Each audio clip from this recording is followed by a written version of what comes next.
The stars outside the viewport of the Odyssey shimmered in eerie constellations that no human I had ever catalogued.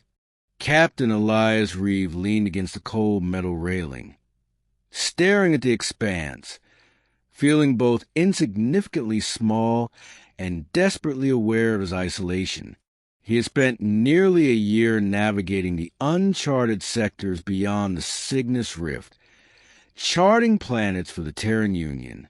Every mission was meant to expand human influence into the galaxy, but he had begun to suspect that there were corners of space the universe did not want humans to touch. It started with a whisper, though not from the stars. The Odyssey had responded to a faint distress signal emanating from a previously uncharted planet on the fringe of the Vera sector.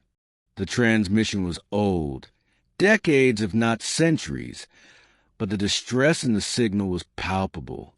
Elias, though weary from months in hyperspace, had followed the signal, descending to the planet's thin, violet-hued atmosphere until the ship hovered over a sprawling forest of crystalline flora. The forest was alive in a way humans had never known. The plants pulsed with soft luminescence, and the air itself seemed to hum with energy that made the hairs on Elias's arms stand on end. It was beautiful, alien, and terrifying. The first sign of life was a child. Elias had been scanning the clearing for intelligent life, assuming he might encounter some abandoned settlement or lost colonists. But instead, a figure emerged from between two colossal crystalline trees. Small, slender, with luminous, opalescent skin that shimmered under the alien sun. Its eyes were enormous and liquid black, reflecting the forest like a dark mirror. The child didn't speak at first. It just observed him, tilting its head with a curious intensity that made Elias's chest tighten. Then the words came. "My mother knows you human," the child whispered. Elias froze. Air seemed to vanish from his lungs. The voice, fragile, melodious, with undertones of both fear and recognition, carried an authority that no child should have. And the name it whispered, he hadn't heard it in decades, not since he had left Earth under circumstances that were best left buried. He stumbled backward, nearly tripping over the uneven crystalline soil. "How? How do you know her?" he managed to ask, his voice hoarse. The child's gaze sharpened, almost imperceptibly. "She taught me. She told me about you." Elias blinked. Memories he had tried to bury. Memories of her laughter, her gentle hands brushing his cheek, her sacrifice, surged in a flood that left him shaking. His mother, Dr. Leora Reeve, had been a pioneering xenobiologist, one of the first humans to attempt communication with alien intelligences in deep space.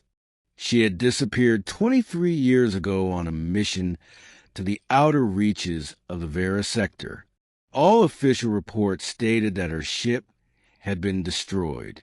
But here, in this crystalline forest, a child, no, an alien child, was calling her by name, and calling him, too. I don't understand," Elias said. His voice cracked.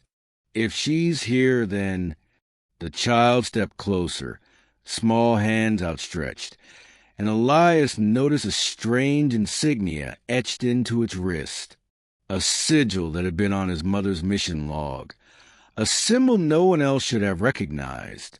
"You saved her," the child said simply, "from the dark. That's why I know you." The air vibrated around them, almost alive, as though the forest itself leaned in to listen. Elias felt the ground hum beneath his boots. "Saved her? That's impossible. The reports, they lied," the child interrupted, its voice now carrying a weight beyond its years. "She survived, but she is not as she was, and she waited, waiting for you. The forest seemed to exhale. Shadows shifted between the crystalline trees, forming vague shapes that resembled figures from Elias's past. Colleagues, old mentors, enemies long gone. He realized with a shiver that the forest was not merely alive, it was sentient, and somehow it had been keeping track of him. Elias took a step forward, heart pounding. Where is she? Tell me where she is. The child's eyes glimmered. Follow me. For hours, Elias trailed to the alien forest. The trees seemed to bend around them, paths forming only where they walked. He asked the child questions, endless questions, but received only cryptic replies. She cannot be reached by your ships. The dark watches the void, and the void does not forgive. You must see her human, but not as you remember her. Finally, they arrived at a clearing dominated by a structure that defied human architecture, a cathedral-like formation of crystal, spiraling into the sky in impossible angles. Light refracted through its surfaces in every color of the spectrum, and inside a figure waited. His mother, Dr. Leora Reeves, stood in the center, unchanged by time yet altered in ways he could not comprehend. Her skin bore the same opalescent shimmer as a child's.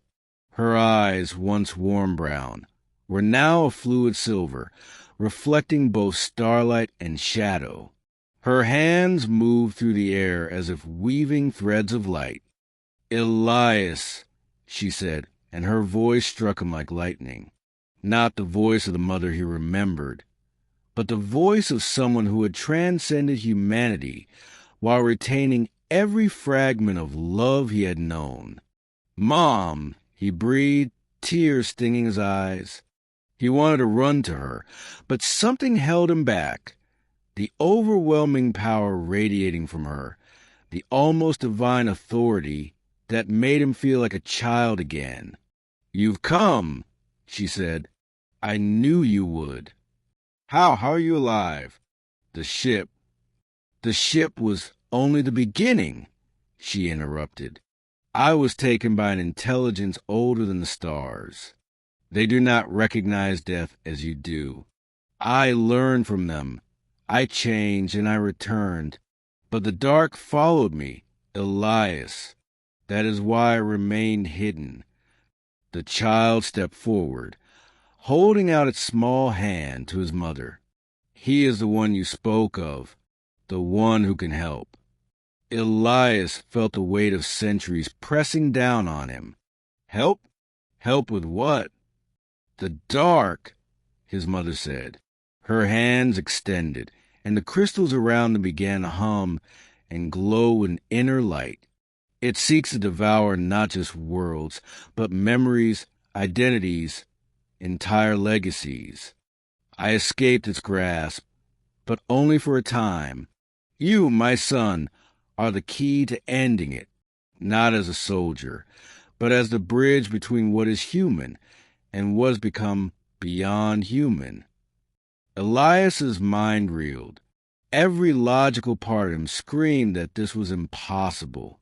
But every fiber of his being, his years of exploration, the strange pull of this forest, the child's voice, told him it was true. The child took his hand. She knows you human. She waited for you. You cannot fail her. Elias drew in a shaky breath. He had faced alien fleets, rogue AI, cosmic storms that could tear a ship in half. But nothing had prepared him for this, for the thought that the universe, in some inexplicable way, had orchestrated this reunion, had guided him here for a purpose beyond understanding. His mother extended her hand. Elias, if you are ready, step forward. We do this together. There is a darkness coming, and only together can we light the path. He stepped forward, Heart pounding, hands trembling, eyes wide with mixture of fear, awe and love, Elias took her hand. Light surged between them, radiating outward until the forest seemed to dissolve into starlight. The child's voice, now both near and far, whispered one final truth. Human, you were never alone. The stars remember you. And in that moment, Elias understood. The galaxy was alive, watching, guiding, and waiting for humanity to rise to a new kind of destiny. Not merely as conquerors or explorers, but as part of something greater, as witnesses to the threads of existence that connected all life, human and alien alike. Together, mother, child, and human stepped into the unknown.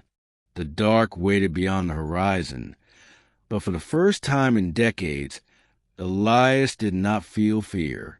He felt hope, because the one person he thought he had lost forever had remembered him, and now he would remember her and the universe in return.